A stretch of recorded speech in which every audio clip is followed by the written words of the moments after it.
Hello, everybody. This is a tRUcrime podcast from the Hybrid Warfare Analytical Group at Ukraine Crisis Media Center, where we talk about Russian propaganda and discuss hybrid threats and influence tools they use. Today, we will discuss the current state of Russian economy from the point of view of Russian researchers. Let's explore together how the Russian economy functions as of now and if it indeed as stable as Russian propaganda depicts.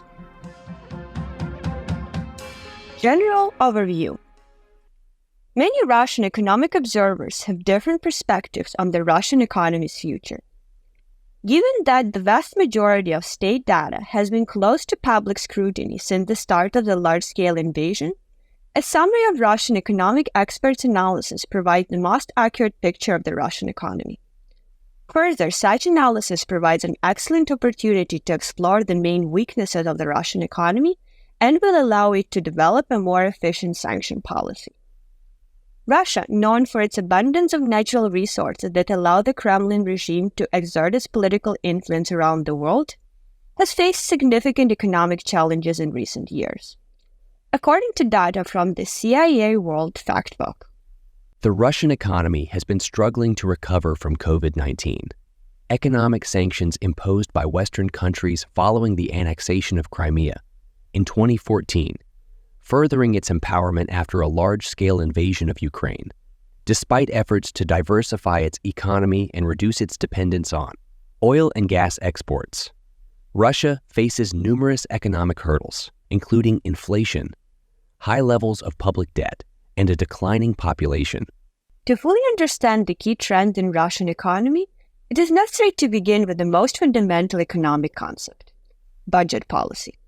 For some time, the mass media spread the idea that the Russian regime would soon collapse due to financial default, which would entail closing the country off from the world and accelerating the degradation of the economy. In January, the expenditures of the federal budget of the Russian Federation almost exceeded those planned by the government for the year. However, Natalia Zubarevich, professor of the Department of Economic and Social Geography of Russia at Moscow State University, and Sergei Guriev, professor of economics at the Paris School of Political Sciences, claimed that in January 2023, the Russian regime advanced most of the expenditures to the defense industry. The share of the defense spending in Russian budget is high, 5.7%. But considering the additional power structure inside the country and social security for service members and their families, it is more than 20% of state spending. Means the state can stretch the further budget deficit during this year.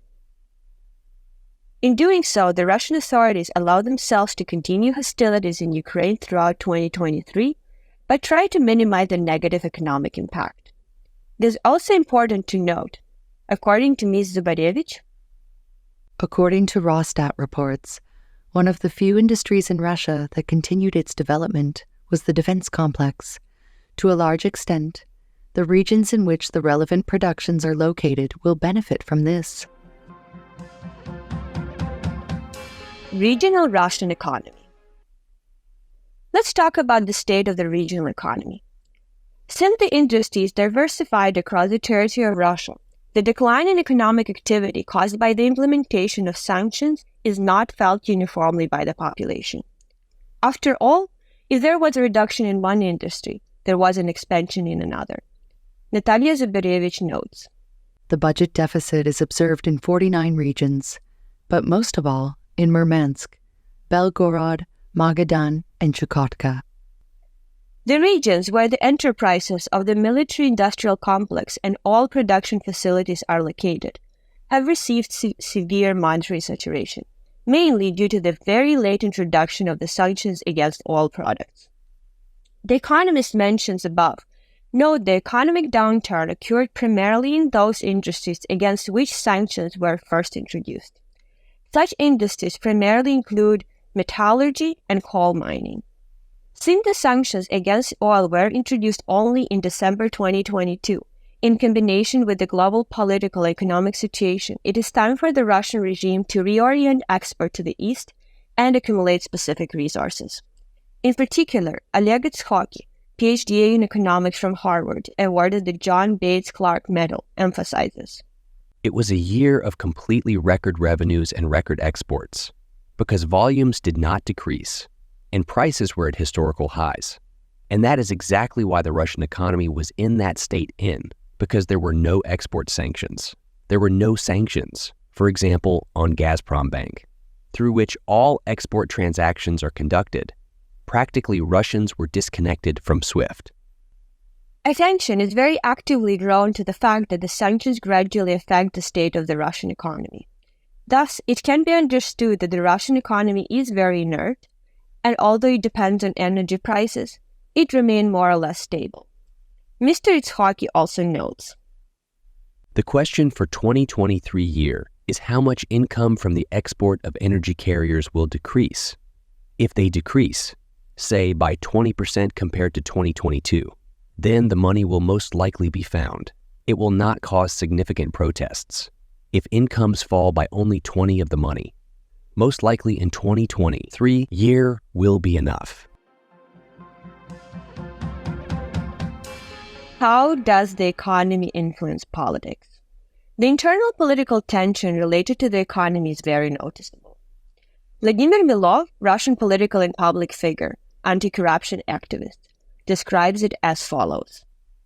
They have different positions. The government and the Kremlin want the central bank to reduce the rate further to facilitate the sluggish economy. However, the central bank says, no, sorry, we will not do this with such inflation. Sergei Guriev notes that the Central Bank of the Russian Federation and the security forces cooperate very closely.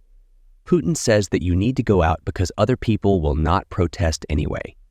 You will be alone there, and Zolotov will beat you. That is it, an important part of today's regime.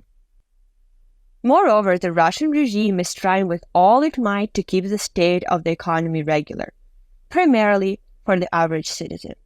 Ms. Zubarevich also notes, the state is trying very hard to keep the prices of basic foods set down so that food dissatisfaction does not become political. We see that from a strategic point of view, the quality of life of the population continues to fall due to the general state of the economy. Vladimir Milov notes, that is, prices have increased by 25% only according to official statistics in 2 years. Lack of money among the population.